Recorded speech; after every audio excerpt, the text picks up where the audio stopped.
스포일러 많습니다. 욕설 간혹 있습니다. 청취에 주의하시길 바랍니다.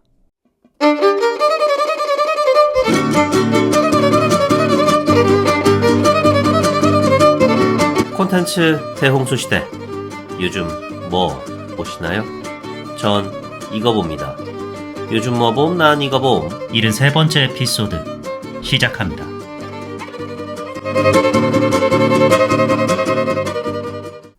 안녕하세요. 요즘 뭐 봄, 난 이거 봄. 요봄남봄 진행자 롤린스입니다. 다음 에피소드에서 다룰 영화 마인크래프트 무비. 미국에서 흥행 폭풍을 일으키고 있다. 치킨 조키란 캐릭터가 등장하는 장면에서 상영관 내 관객들이 난리 부르스를 떤다 라는 소식 그간 전해드렸었죠. 끝내 모두가 우려했던 대형 사고가 벌어지고 말았습니다. 4월 15일 미국 로드아일랜드주 워릭이란 도시에 있는 영화관에서 10대 청소년 4명이 성인 3명을 상대로 흉기를 휘두른 사건이 발생했다고 합니다. 왜? 어쩌다 이런 일이 벌어졌느냐? 마인크래프트 무비 상영관에서 해당 청소년들이 시끄럽게 떠들면서 영화를 보니까 성인들이 조용히 좀 해요 라고 요청한 거에 발끈해서 벌어진 일이라고 합니다. 상영관 내에서 흉기를 휘두른 건 아니고요. 영화가 끝나고 조용히 해달라 라고 말한 성인 3명의 차량까지 이 청소년들이 따라가서 흉기를 휘둘렀다고 합니다. 기사에 step,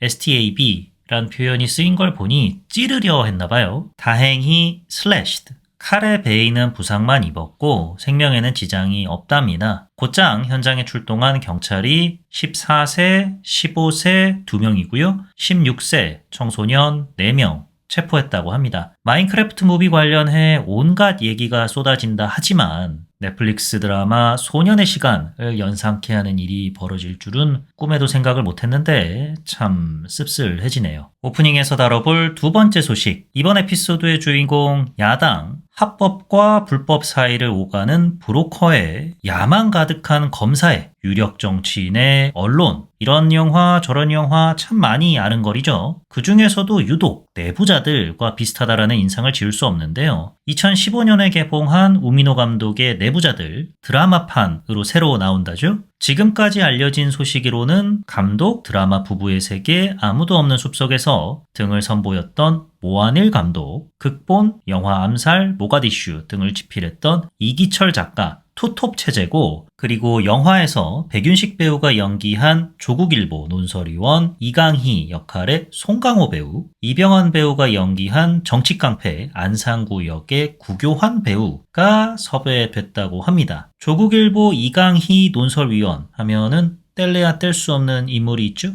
닥쳐 이 병신새끼야. 영차! 노는 게 귀찮으면 죽어야죠. 졸라 고독하구만. 씨발. 지금까지도 회자되는 수많은 명대사를 담당한 고독한 정의의 승부사 국회의원 장필우, 영화 버전에서는 이경영 배우가 맡았었죠. 드라마 내부자들 속 장필우 역할의 오 차장님 성공하셨네. 이성민 배우가 캐스팅됐다는 소식입니다. 실제로도 막역한 사이인 걸로 알려진 송강호 배우와 극중에서도 절친 역할을 맡게 되셨네요. 백윤식, 이경영에 이은 송강호, 이성민 두 배우 간의 영차 크로스를 볼 수 있는 건가요, 그럼? 장그래, 너 잘 만났다. 너 때문에 우리 영업 3팀이 어떻게 된 줄 알지? 뭐? 이게 또 내 성질 까먹은 모양이네. 이 닥쳐 이 병신 새끼야.를 볼 수 있기를 기대해 봅니다. 그럼 이쯤에서 요즘 뭐 봄나 아니고 봄, 요봄남봄 73번째 에피소드 야당 지금 시작합니다. 영화 야당은 저 이거하고 얼마 받는지 알아요? 30만 원 받아요. 30만 원. 대사로 유명한 황병국 감독이 연출을 맡은 작품입니다. 2011년작 특수본 이후 14년 만에 내놓은 신작인데요. 각본을 집필한 김효석 작가의 데뷔작이라고도 합니다. 황병국 감독도 시나리오 집필에 함께 했다고 하고요. 얼핏 제목만 보면 당연히 정치권을 배경으로 한 영화겠구나 싶잖아요. 여당 야당 할 때 그 야당에서 따온 말이기는 합니다. 보다 자세히 들어가 보면 소매치기 집단이 그때 그 시절 한국에 즐비했을 때 생겨난 은어래요. 다른 소매치기 집단을 없애려고 그 소매치기 집단의 약점과 몇몇 사람들을 수사기관에 팔아넘긴 이들을 두고 야, 왜 야당처럼 구냐 너? 해서 야당이라는 은어가 탄생한 건데요. 지금 대한민국에서는 소매치기가 웬 말입니까? 소매치기는 대한민국에서 사라졌지만 야당이라는 은어는 지하세계에 남았고 보약판으로 용어가 넘어오게 되면서 보약세계에서 수사기관의 브로커 역할을 수행하며 이익을 취하는 이들을 뜻하는 표현으로 자리 잡게 되었다고 합니다. 황병국 감독이 영화 야당의 제작사 하이브 미디어 코프의 대표로부터 검사실로 모이는 야당에 대한 이야기를 다룬 신문기사를 받게 되면서 야당 프로젝트 시작됐습니다. 좋은 놈은 아닌데 그렇다고 완전 나쁜 놈도 아닌 것 같고 합법과 불법의 경계에서 외줄타기 하는 인물이 흥미로워 영화 소재로 삼으면 좋겠다 해가지고 본격적인 영화화 작업에 들어갔다고 합니다. 자료조사차 만난 인물만 100명이 넘고 그 중에는 보약수사대 형사는 물론 전직 야당이었던 인물까지 만났다고 하는데요. 그들의 입을 통해 찐 보약세계에 대해 들을 수 있었다고 합니다. 이렇게 전직 야당을 만나 찐 경험담을 듣기가 말처럼 쉬운 일이 절대 아니죠. 보약판 야당 관련 얘기다 하면은 여기저기서 이 사람 저 사람 만나다 보니까 황병국 감독 경찰에 체포되는 일도 있었다고 합니다. 소지품을 딱 보니 약쟁이는 일단 아닌 것 같고 자료조사차 취재한 거다라는 알리바이를 입증해줄 각종 인터뷰 파일도 많았고 무엇보다 조사하던 경찰이 황병국 감독을 알아봐서 금방 풀려났다고 합니다. 알아봤던 경찰관이 경찰 입장에서는 그래도 혹시 모르니 소변검사하고 가시는 게 어떻겠냐라고 요청을 했대요. 황 감독 말씀으론 그때 소변검사 안 해도 문제는 없었는데 디테일을 알아보려고 소변검사에 응했다고 합니다. 보통 뭐 이런저런 검사한다 하면 한 줄은 음성, 두 줄이 양성이잖아요. 코로나 검사 키트처럼요. 보약 검사기에서는 한 줄은 양성을 뜻한답니다. 소변 검사할 때 사용하는 컵도 다르다고 하고요. 소변 검사에 응한 덕에 이런 디테일을 영화에 녹여낼 수 있었다고 합니다. 야당 출연 배우로는 2021년부터 지금까지 드라마가 됐던 영화가 됐던 매년 한 작품 이상씩 선보이고 있는 강하늘 배우. 야당 이후에도 강하늘 배우, 고민씨 배우와 함께한 드라마 당신의 맛. 2024년 전세계 최고 기대작이었고 2025년에도 전세계 최고 기대작인 오징어 게임 3의 방영을 앞두고 있죠. 취업 한파가 전방위적으로 불어닥친 시대에 물론 본인 실력으로 따낸 일자리들이지만 복 받으셨습니다. 아주 부럽습니다. 은근히 데뷔 이래 인텔리 역할도 많이 맡아온 유해진 배우. 워낙 인간미가 넘치시는 분이다 보니 1987이나 택시 운전사 말모이 속 소시민 역할만 주로 연기하셨던 것 같은데 영화 베테랑에서는 재벌기업 상무, 소수의견에서는 변호사, 올빼미에서는 왕까지 이 스펙트럼이 정말 어마무시하십니다. 야당 속 검사까지 유해진 배우가 맡는 인텔리 역할들은 주로 다 악역이네요. 이게 다 이유가 있는 것 같아요. 진짜 같거든요. 자세한 이야기는 곧 나눠보기로 하고요.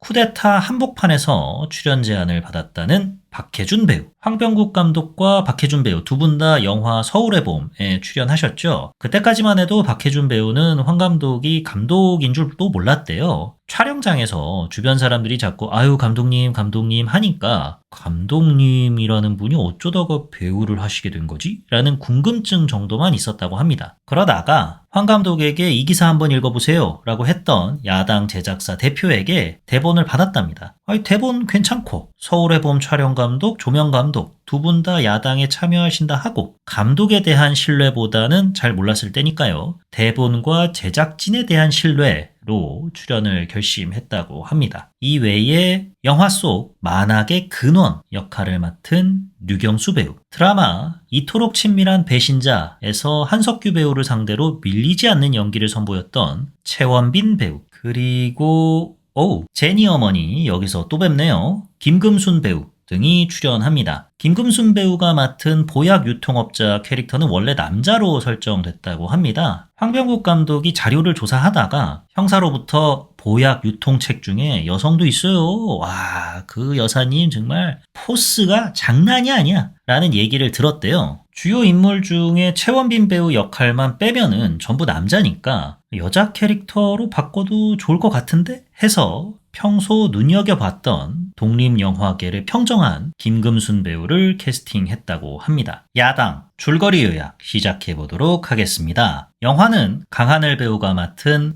이강수가 야당 짓이란 게 대체 무엇인가를 관객에게 소상히 설명해주며 시작합니다. 오징어 게임에서 성기훈의 절친으로 출연했던 이서환 배우가 보약수사대 반장으로 있는 한 경찰서에 유명 제약회사 아들내미가 뽕에 취해 붙잡혀왔어요. 요놈 새끼가 이제 입만 열었다 하면은 목이 타들어갈 것 같아요. 아이 물 좀 줘 라고만 하고 경찰들이 듣고 싶어하는 얘기 언제 어디서 어떻게 그리고 가장 중요한 누구랑 뽕을 했는지 말을 안 합니다. 경찰 입장에서는 실적은 올려야겠고 재벌 아들내미 입장에서는 나 빵 가기 싫은데요. 이럴 때 야당이 두두 등장하는 거죠. 흡사 탱크 같은 허머를 탄 이강수가 선수가 누구라고? 라는 말과 함께 경찰서에 나타납니다. 참고로 허머를 타고 다니는 야당, 강하늘 배우 말에 따르면 고증을 따른 거랍니다. 야당들이 제일 많이 타고 다니는 차가 허머랑 지바겐이래요. 정확한 이유는 모르겠지만 강하늘 배우 추측컨대 야당 인터뷰한 영상을 보니까 아우 이 양반들 아주 당당하고 자신감 넘치고 내가 왕이야 나 절대 안 잡혀 같은 과시욕이 넘치는 인물이라는 인상을 받았답니다. 차로도 과시하려 하지 않았을까? 그러니 차선 하나 꽉 채워 다니는 허머나 지바겐을 선호하는 거 아닐까 싶었답니다. 그래서 이 작품에서도 허머를 타고 등장하는 거죠. 등장하자마자 뽕쟁이 심정을 어찌 그리 잘하는지 시원한 콜라 2병을 재벌 2세에게 딱 주면서 자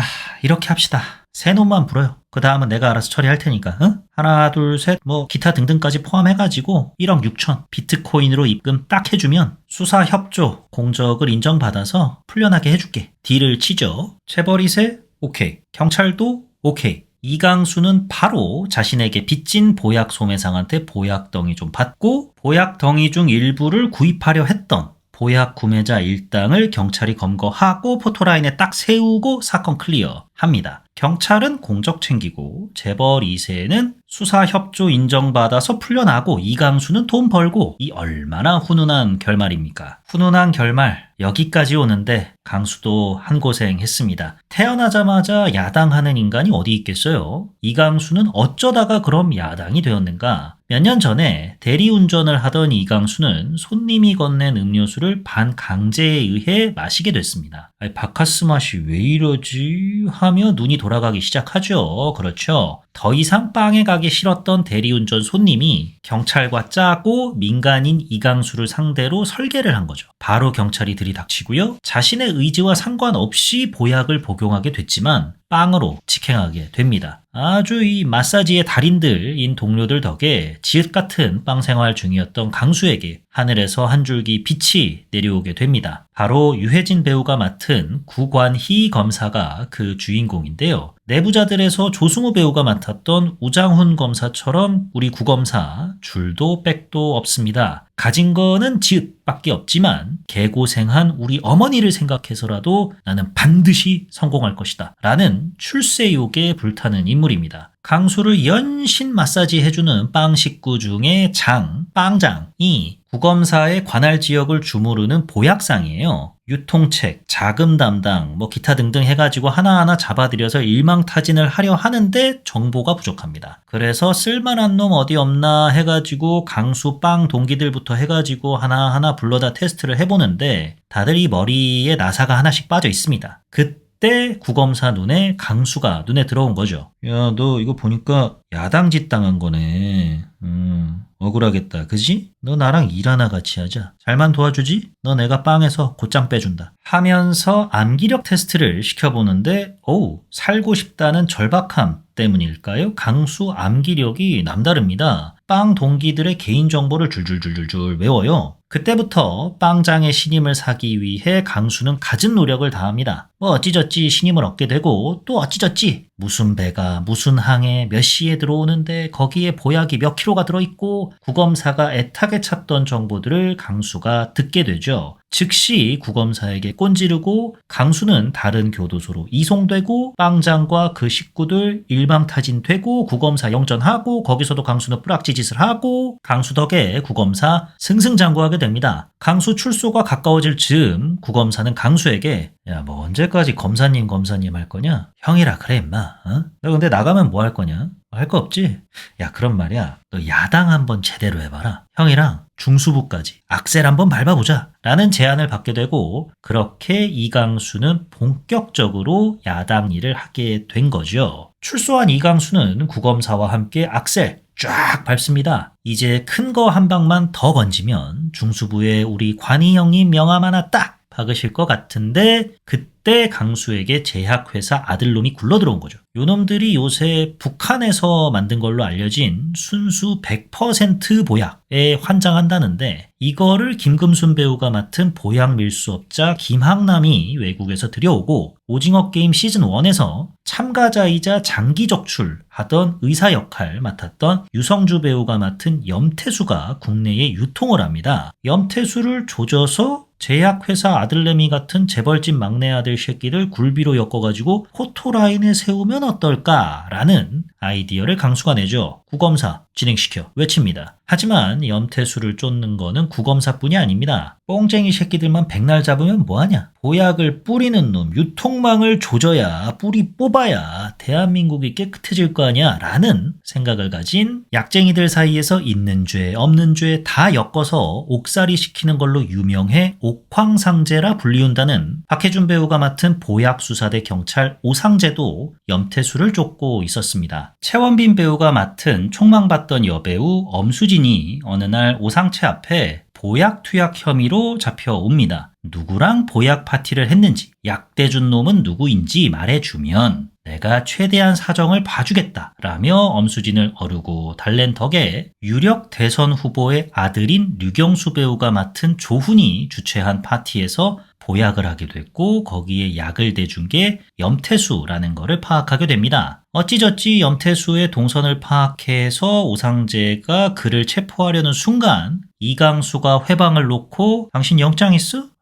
그리고 어디 감히 경찰 주제? 나 검사야. 대한민국 검사. 구검사에게 염태수를 빼앗기게 됩니다. 염태수는 이강수에게 너 나한테 야당짓 하는 기가 라며 길길이 날뛰지만 구검사가 셔터마우스 시키고 염태수가 공급한 보약으로 열리는 파티의 장소와 시간을 알아냅니다. 오형사 쪽은 해당 파티에 초대받은 엄수진이 장소와 시간을 알려주면 출동할 채비를 한 상태였고요. 연락이 마침내 딱 오고 오형사 현장 출동. 하지만 이번에도 구검사가 먼저 이광수와 함께 도착해 염태수 너 수고했다. 착하게 살아라. 한 뒤 조훈 일당을 검거한 뒤였습니다. 그나저나 엄수진은 어디 있는 거야? 하고 보는데 검찰 수사관들에게 끌려가고 있어요. 이게 어떻게 된 일이지? 하는 사이 조훈 쪽도 발빠르게 대응에 들어갑니다. 아니 그냥 재벌집 망나니 자제놈들 보약 파티인 줄 알았더니 유력 대선주자 아들내미였으니까 사방에서 구검사를 향한 압력을 가합니다. 조훈 쪽 변호사도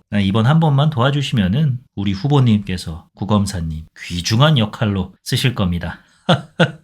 라는 말에 구검사는 어이가 없다는 듯 혀를 끌끌 차죠. 얼마 후 아이고 관이 형님 또 뉴스 타시겠네.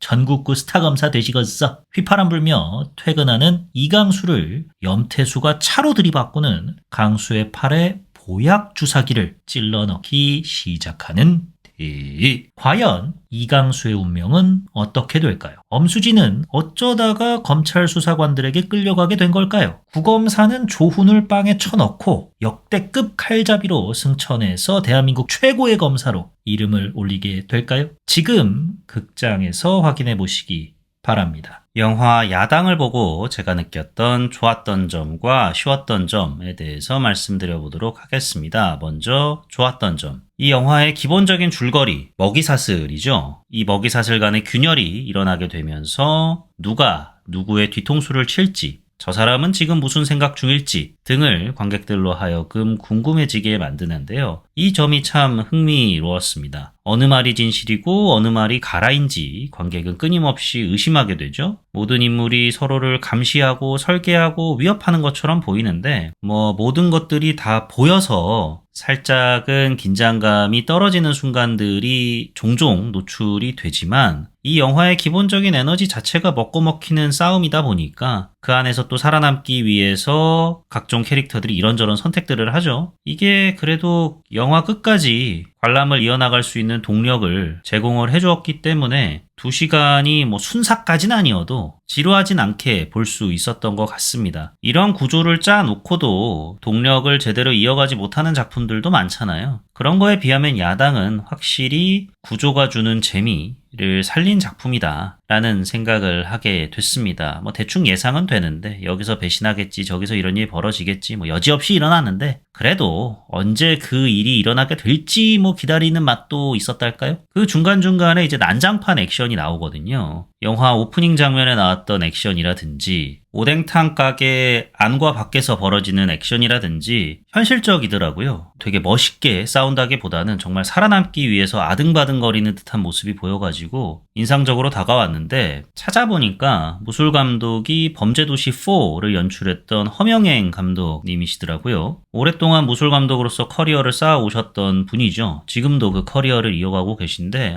참 인상적이었습니다. 이런 서사적인 구조 그리고 액션 말고 이 극의 가장 큰 몰입감을 제게 안겨줬던 요소는 남일이 아닌 일이 되어버린 세태, 현실에서 벌어진 일들이 자꾸 아른거리면서 영화에 더욱더 몰입할 수 있게 해주더라고요. 보약, 이젠 진짜 영화에서나 볼 법한 일이 아니게 됐죠. 최호 감독이 연출한 2006년작 사생결단 때만 해도 그들이 사는 세상, 영화 속 이야기라고 생각을 해가지고 저게 말이 되냐? 설령 말이 돼도 너무 좀 일반화시키는 거 아니야? 싶은 생각이 들었었어요. 독전 같은 경우는 총싸움하고 폭탄 터지고 그러다 보니 더더욱 이질감이 들었고요. 그러다가 소재는 다르지만 비슷한 까라인 내부자들 개봉했을 때 처음 반응은 그래도 영화는 영화야, 그지? 했는데 1년도 안 돼서 국정농단 사태가 터져버렸잖아요. 영화 같은 현실, 현실 같은 영화라는 말이 일상이 되어버렸지 않습니까? 보약마저도 이제는 그렇게 되어버렸잖아요. 불과 몇 년 전이었으면 야당에 등장하는 이 에피소드들 보면서 저게 말이 되냐? 너무 억지다 했을 거예요. 대선 후보 아들이 보약에 쩔어 사는데 그걸 아무도 몰라? 선거가 코앞인데 보약 파티를 해? 할 텐데 이제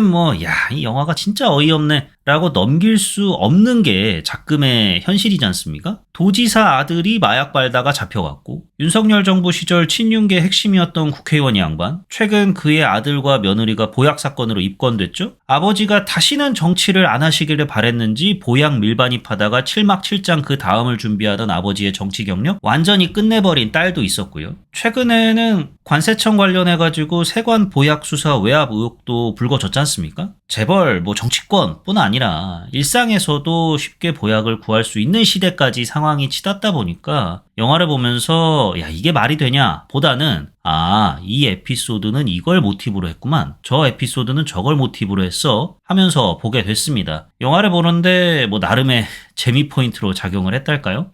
제가 앞서서 액션 장면 중에 영화의 오프닝 시퀀스 말씀드렸잖아요. 경찰이 약쟁이가 탄 그 차 둘러싸고 체포하려 드는 그 장면. 황병국 감독 인터뷰에 따르면 2008년도 강남에서 실제 마약 사범을 검거했을 때 찍어놓은 장면을 똑같이 구현한 거라고 합니다. 거기에 이제 직진하고 돌진하는 면모를 지닌 강수의 캐릭터를 보여주려고 차로 들이박는 장면만 추가를 했대요. 야당을 이용해서 범죄자 가로채기 하는 것도 실제 있었던 일이고, 이 어쩌다가 대한민국이 보약 천국이 되었는가 답답한 나머지 보약 판때기가 어떻게 굴러가는가에 대한 어떤 호기심을 영화가 설명을 해주니까, 가려웠던 지점을 긁어주니까 거기서 오는 쾌감이 있었습니다. 그 다음에 좋았던 점은 밀도가 높은 어둠 속에 비치는 네온사인, 이 안겨주는 시각적 흡입력이었습니다. 영화의 전반적인 화면 톤은 은밀한 데서 거래와 작당 모의가 이루어지는 만큼 초반부와 중반에 장어트럭 덮칠 때 등등 몇몇 장면만 제외하면 내내 어둡고 음침해요. 그렇다고 이 어둠이, 음침함이 답답하냐? 그렇지 않습니다. 어둠 속에서 시종일관, 클럽 조명, 화려한 간판, 도심 속 네온사인 등등이 아주 발광을 하잖아요. 이처럼 극단적인 명암 대비가 관객의 시선을 어디로 가져갈지 계속해서 이제 리드를 해주고 안내를 합니다. 전반적인 화면 톤은 답답해도 어디에 집중할지 딱딱 알려주니까 극단적인 대비로 눈이 살짝 피로는 해질지언정 흡입력만큼은 남다르다 느꼈습니다. 야당의 보약 난교 파티 장면이 나오잖아요. 몇몇 할리우드 영화에서 다루는 보약 난교 파티와 비교를 해보면 저는 나름의 성취가 분명히 있다고 생각을 합니다. 왜냐하면 학습 능력이 대단히 뛰어나다고 느꼈어요. 할리우드 영화 속에서 보약 난교 파티 뭐 이런 거 나올 때 보약 투약이 마치 행위 그 자체만으로도 쾌락인 야스를 더욱더 유쾌, 상쾌, 통쾌하게 만들어주는 역할을 수행하는 것처럼 묘사할 때가 있단 말이죠. 마틴 스콜세이지 감독의 영화 울프 오브 월스트리트가 대표적인 예시죠. 당신이 생각하는 보약 난교 파티? 울프 오브 월스트리트처럼 뭐 짜릿할 것 같아? 이게 진짜야를 야당이 보여줍니다. 본능이라고도 말할 수 없는 정말 더럽고 추잡한 야당 속의 보약 파티 모습이 진짜 현실이다라는 것을 영화가 일깨워주는데 여기서도 조명 활용이 되게 인상적이었습니다. 화면을 더욱더 난잡하게 만들어줘요. 여기에 큰 역할을 차지하는데 클럽 조명에 지들간 또 뭘 찍어대겠다고 켜놓은 카메라 조명에 경찰 후레쉬까지 겹쳐져가지고 뭐가 뭔지 구분이 안 되는 사이에 개거품 물고 마탱이 간 표정을 카메라는 딱딱 담아냅니다. 눈에 확 들어오죠. 막 서로 붙어먹고 막 서로 막 핥고 지랄을 하는데 야, 저 지랄 하는데 저게 쾌락이야? 라는 생각이 바로 들더라고요. 보약에 관한 일말의 호기심? 투약하는 순간 내 모습이 곧 저럴 거 아니야? 라는 생각이 드니까 싹 사라지게 만듭니다.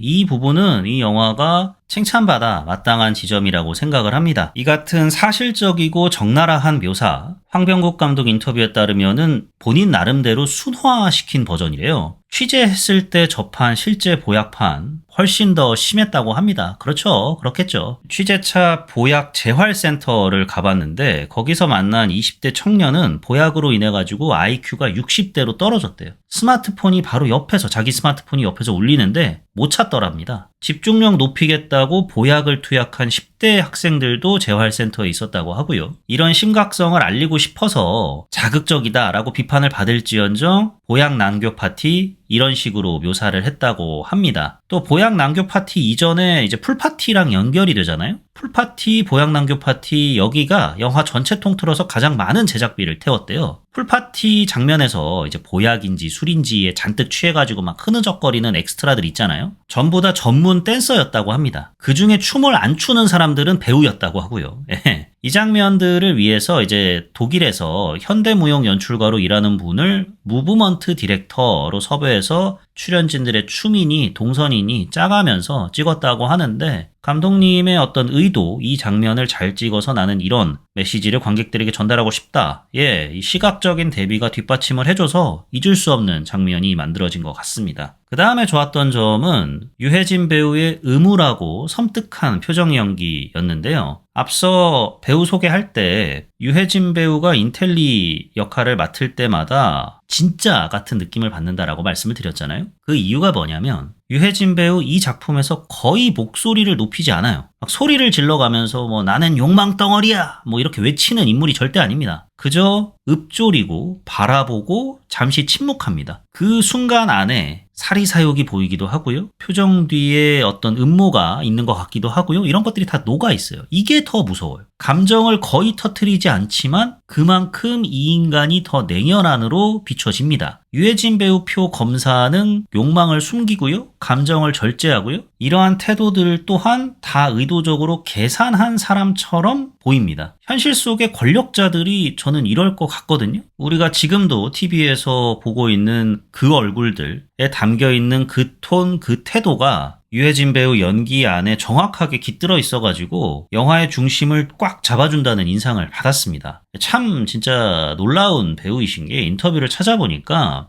엄청난 계산을 해가지고 이러한 캐릭터를 만들었다기보다는 짬밥이 있는 검사니까 누르면서 연기를 하려 했다. 신입이 아니기 때문에 야망을 안으로 누르고 있을 것 같더라. 야망을 도드라지게 표현할 수도 있었지만은 전형적으로 보이지 않게 하려고 했다. 예컨대 조훈, 이 구관이에게 고맙다면서 머리 위로 하트를 그리는 장면이 있는데 다른 역할이었으면은 그거를 받았겠지만 구검사는 내가 봤을 때 이런 거 하나하나에 크게 반응한다기보다는 묵직하게 반응할 것 같았다 라고 밝히셨는데요. 야, 참 정확한 캐릭터 분석이신 것 같습니다. 그리고 구검사가 대한민국 검사는 대통령을 만들 수도 죽일 수도 있어! 라는 말을 조훈에게 내뱉는 장면이 있잖아요. 여기서 유일하게 뭐 이악 물고 욕도 내지르고 좀 화를 내는데 구관이 검사가 이게 첫 촬영이었대요. 내 첫 촬영인데 난 이 캐릭터 야망을 안으로 누르고 있는 인물이라 생각하는데 욕을 하는 게 맞나 하며 고민을 좀 했대요. 그러다가 내가 조훈 너 이 새끼 너 머리 위에 있어 이 새끼야 라는 거를 표현하는데 중요할 것 같아서 욕을 딱 내지르고 나중에 제작진에게 그 욕은 자르지 말아달라 제발 자르지 말아달라고 부탁까지 했다고 합니다. 영화 파묘 장재현 감독이 유해진 배우는 영화 감독 마인드로 연기한다. 전체를 보고 톤을 조절한다 라고 말씀하셨던 적이 있는데 이 작품에서도 빛을 발하셨습니다. 그럼 영화 야당을 보고 제가 느꼈던 아쉬웠던 점에 대해서 말씀드려 보도록 하겠습니다. 가장 아쉬웠던 점은 속도감을 살리려고 탈착식 설정을 남발하는 부분이었습니다. 전개 속도 빨라요. 사건이 계속 벌어지고 네온사인 휘황찬란하고 요란한 일들 끊이지 않습니다. 다만 극적 긴장감을 높이려고 딱 이 순간을 위해서만 존재하는 자기적인 설정 남발이 인물 간의 관계, 디지털 기술 등에 은은하게 녹아들어가 있습니다. 먼저 인물 설정 관련해서 말씀드려보면 이강수가 구검사 눈에 든 이유가 뭡니까? 암기력 때문이잖아요. 이후 이강수의 특출난 암기력이 빛을 발하는 순간은 제가 기억을 못하는 건지 집중력이 떨어져서 놓쳤던 건지 없잖아요. 구검사 눈에 들기 위해 강수가 암기력이 좋다. 설정을 이때만 쓰고 마는 겁니다. 그 다음에 강수의 암기력이 또 여기서 이렇게 빛을 발하더라라는 복선적인 용도로 사용이 됐으면 모르겠는데 없어요 그런 게. 그 다음에 이강수가 단약을 하게 되는 과정 매우 압축적으로 그려냈잖아요. 중독의 고통을 그냥 단순히 끊었다라는 말 한마디로 정리할 수는 없는데 시간상 뭐 주인공이니까 뭐 또 짧게 후루룩 그럴 수 있다고 생각합니다. 다만 보약도 단번에 끊게 만들 정도로 복수심에 활활 타게 만들 어떤 큰 무언가를 잃는 장면이 저는 나왔어야 한다고 봅니다. 그래야 단약 과정을 짧고 압축적으로 그려낸 것이 설득력을 지녔을 거라고 생각을 해요. 강수에게 어머니가 있잖아요. 근데 한 번도 안 나오죠? 아들이 약쟁이가 됐다는 사실에 충격을 받고 쓰러지신 뒤에 뭐 지금까지 사경을 헤매신다더라. 뭐 결국 그러다가 돌아가셨다더라. 이런 게 있어야 약쟁이, 다리까지 반불구가 될 뻔했지만 복수 하나 바라보고 극복하게 됐다가 납득이 되죠. 없잖아요 그런 게. 그래 뭐 좋아. 주인공 버프를 세게 받았다 쳐요. 그래서 두 발목이 차에 갈려가지고 나란히 분질러지고 치료도 제대로 못 받은 상황에서 다리 피부마저 화상으로 녹아 흘렀지만 1년 정도쯤 지나가지고 회복할 수 있었다 칩시다. 이에 따른 후유증마저 전혀 없다는 건 좀 아니지 않습니까? 유일한 후유증이라고 하면 말 더듬는 거잖아요. 말에 미묘하게 텀이 있고 말을 이렇게 더듬는 그 연기 강하늘 배우가 참 잘 살렸다라는 생각을 하면서 봤는데 이게 좀 웃긴 게요. 원래 대본에는 없던 설정이었대요. 원래 대본에는 없었는데 이강수가 약 후유증을 겪는 컨셉으로 감독에게 강하늘 배우가 제안을 해가지고 넣은 거라고 합니다. 그러니까 원래 대본에는 이강수가 약 중독을 이겨내고 나서 예전 그대로 돌아와 버렸다는 거잖아요? 배우마저 이건 좀 안 맞는 것 같은데 해가지고 제안을 했다는 거고요. 원래 대본에는 말 더듬는 거마저 없었다니까 좀 무의미해지는 비판이긴 한데 말을 더듬을 정도로 보약 후유증이 남아있다면 오히려 이걸 이용해서 큰일을 앞두고 보약 짝대기 하나에 흔들리는 강수 모습을 보여줘서 긴장감을 고양시킬 수도 있었던 거잖아요. 슬기로운 깜빵 생활 보시면은 해롱이 그 긴 빵 생활 마치고 나 약 끊었어 하면서 출소하자마자 짝대기 보더니 바로 꼽죠? 이걸 볼 때 시청자들 느낌이 어땠습니까? 야, 해롱아, 제발 좀 하지 마라. 그것만 넘어가면은 너 마침내 가족들 만날 수 있고 지금 가족들 다 밖에서 기다리고 있고 임마, 야, 그거 맞지 마. 하는데 결국 맞았잖아요. 그래서 시청자들 가슴 무너지고 진짜 이렇게까지 결말을 해야 돼? 그만큼 보약이 중독성이 강하다라는 거를 대번에 보여주는 장면이어서 나중에 길길이 회자되면서 정말 이 장면은 보는 사람으로 하여금 가슴이 미어지지만 현실을 제대로 담았다라고 칭찬을 받았지 않습니까? 이런 긴장감 저는 야당에서도 줄 수 있었다고 봅니다. 큰일을 앞두고 이제 거사를 치르기 바로 직전에 강수에게 100마디 말보다 짝대기 하나 쓱 보여주면서 회유하려 들고 그거에 살짝 흔들리는 강수의 모습 이런 거를 통해서 재미를 부여할 수 있었을 텐데 말해봤자 뭐합니까? 자동차가 다리 뭉개고 지나가도 1년만 지나면은 다리 저는 거 하나 없이 완전 회복하는 캡틴 코리아를 주인공으로 놔뒀는데 말해봤자 뭐합니까? 그 다음에 오징어 게임에서 허성태 배우에게 싫은데?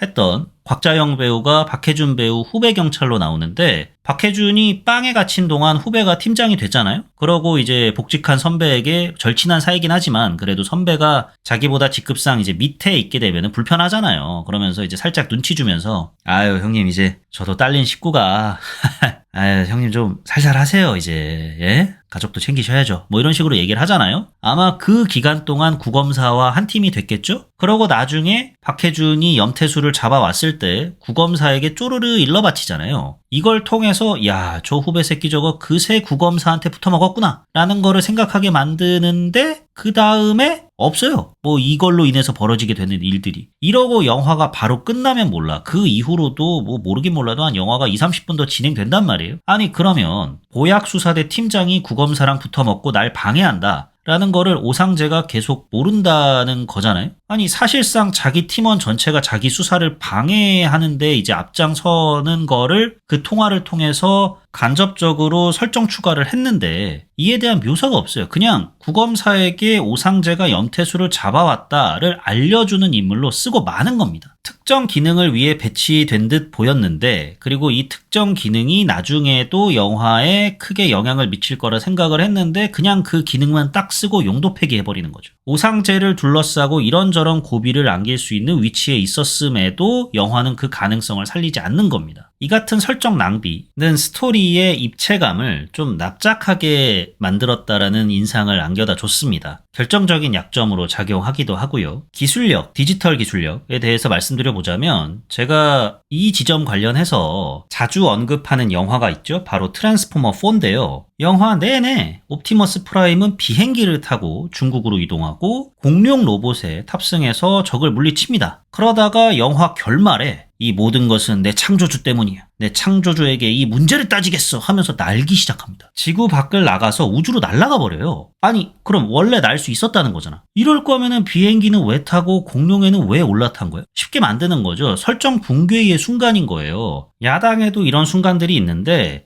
처음부터 안 되는 건 계속 안 되든가 혹은 되게 됐다면은 그만한 이유를 부여를 해주든가. 이게 뭐야? 바로 요트에서 벌어지는 보약 파티를 몰래카메라로 찍는 장면인데 저는 보아하니 이제 청계천 세운상가 쪽이잖아요. 거기서 가방 뜯어가면서 카메라를 달길래 카메라 그 렌즈만 따로 단 건 줄 알았어요. 알고 보니까 스마트폰으로 찍은 거였잖아요. 다른 스마트폰 한 대를 거기다가 우겨 넣었던 거지 않습니까? 거기다가 문자까지 보낼 수 있을 정도로 통신 상태도 좋은데 왜 그 영상을 물리적으로 전달해야만 한답니까?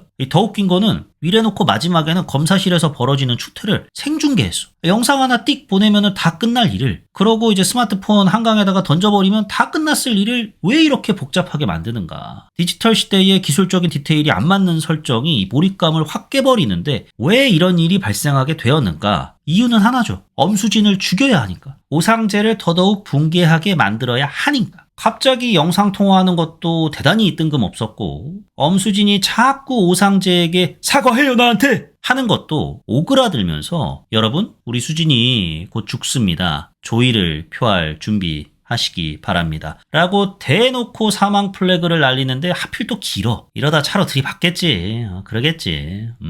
자 박습니다. 안 박네? 자 그럼 이번에 또 안 박네? 진짜 언제 박는 거야. 야 빨리 좀 박아라. 어차피 죽일 거잖아. 뭘 이렇게 질질 끌어. 짜증도 났습니다. 다음 지점으로 넘어가기 위해서 갑작스럽게 이 인물 데려다오고 갑작스럽게 이런 기술적인 요소 추가해가지고 땜질 처리하려는 작법은 영화의 몰입감도 해쳤고요. 완성도를 매우 떨어뜨리는 요소로 작용했습니다. 이 점이 참 아쉬웠고요. 그 다음에 아쉬웠던 점은 강하늘 배우의 톤이었어요. 좀 많이 들떠 있더라고요. 강하늘 배우 연기 톤이 최근 5년간 오징어 게임 2 그리고 영화 스트리밍 등을 촬영하면서 비슷한 느낌의 캐릭터를 연달아 맡아서 그런지 톤이 어째 좀 다 비슷해요. 사실 톤은 비슷할 수 있죠. 작품에 이 톤이 맞느냐 안 맞느냐가 관건인 거니까요. 다른 배우들에 비해 특히 유해진 배우랑 강하늘 배우가 맞붙을 때마다 그 톤이 많이 튀더라고요. 가볍달까요? 배우도 고민을 좀 했대요, 많이. 왜냐면 이강수가 합법과 불법 사이에 있는 인물이잖아요. 그 중에서도 그래도 좀 불법의 스멜이 좀 더 강하죠. 이런 인물이 어쨌든 영화의 주인공이잖아요. 관객이 그 인물을 따라가면서 영화를 감상을 해야 하는데 너무 악랄하게 보이면 비호감이 돼버리니까 관객 입장에서는 따라갈 감정이 안 생기는 거고, 그렇다고 야당 일을 하는 사람들을 정당화시켜가지고 막 선하게 보이게 할 수도 없는 거고, 이런 고민을 했답니다. 그래서 톤을 이렇게 저렇게 맞춘 끝에 지금과 같은 결과를 이끌어냈대요. 고민 지점 잘 알겠습니다만 이강수가 시련에 빠지고 이를 극복한 뒤에도 비슷한 하이톤을 유지한 지점은 참 아쉬웠습니다. 시련에 빠졌다가 극복을 했으니 성장했다고 볼 수 있는 거잖아요. 성장한 만큼 살짝 톤도 바뀌었어야 하지 않나 싶더라고요. 내부자들에서도 이병헌, 안상구가 처음에는 농담도 좀 하고 여유도 좀 부리다가 여 썰고 저 썰린 뒤에는 좀 더 진중한 면모가 부각되잖아요. 이에 반해 이강수는 처음에도 가볍고 나중에도 가벼워요. 영화 자체가 내부자들이나 부당거래, 사생결단 등보다는 가벼운 톤으로 처음부터 달려오긴 했죠. 달려오긴 했다지만 이강수 연기 톤에 있어서 조금의 변주도 없는 거는 아쉽게 다가왔습니다. 강하늘 배우가 미생 같은 작품에서 보여준 진중한 연기, 이런 것들을 또 떠올려 보면은 더더욱 아쉽게 다가오는 대목이었습니다. 이렇다 보니까 사탄들의 학교에 루시퍼의 등장이라 라는 희대의 명대사를 그럴듯하게 살려낸 강하늘 배우인데도 선수 누군데? 다음에 볼 땐 지옥에서 봅시다 류 오그라드는 대사를 끝내 살려내지 못하더라고요.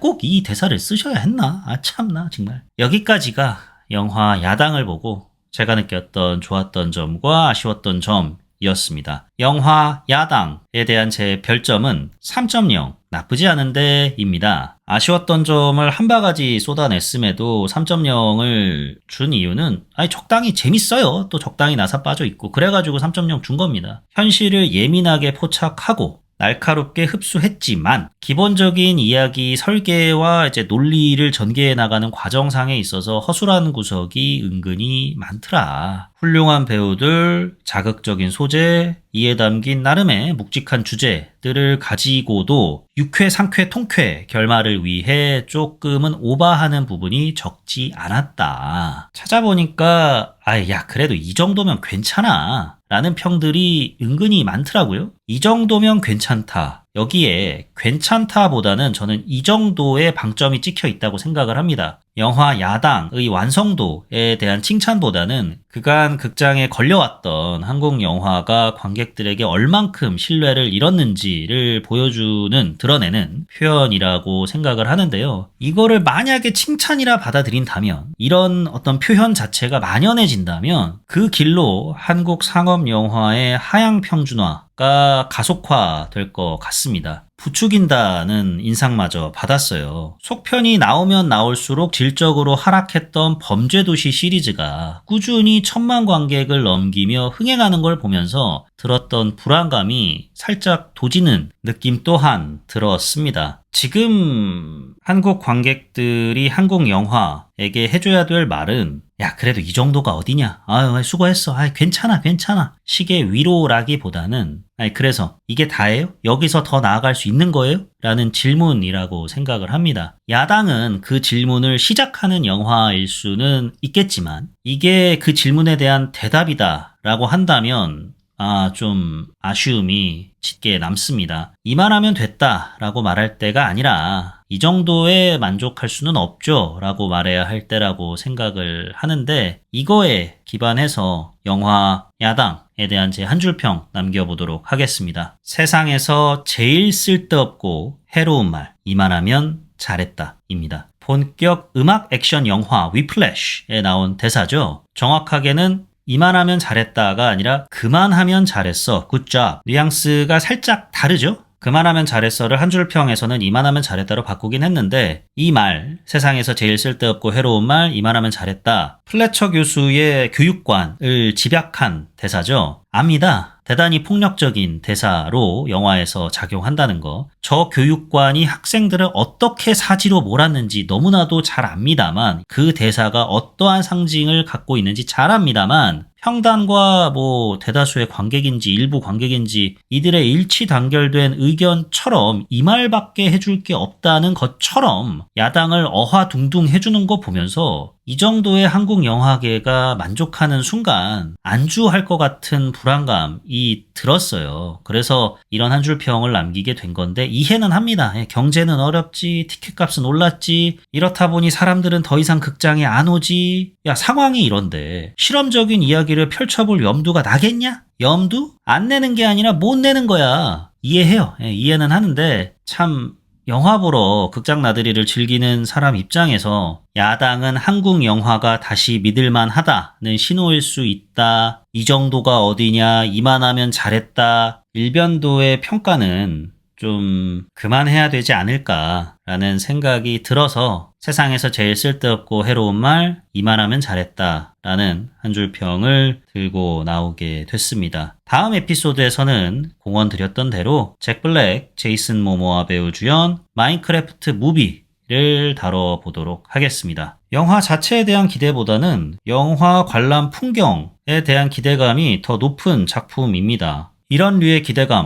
간만에 느껴보는데, 만약에 한국에서도 치킨 조키 등장 장면에 누가 팝콘을 뿌렸다더라, 관크가 났다더라, 그래서 막 사람들 항의하고 쌈박질이 났다더라, 그런 소식을 접하셨다면 저인 줄 아십시오. 농담이고요. 여기까지가 요즘 뭐 봄, 난 이거 봄, 요봄 난 봄 73번째 에피소드 야당이었습니다. 지금까지 저는 진행자 롤린스였고요. 들어주셔서 대단히 감사합니다.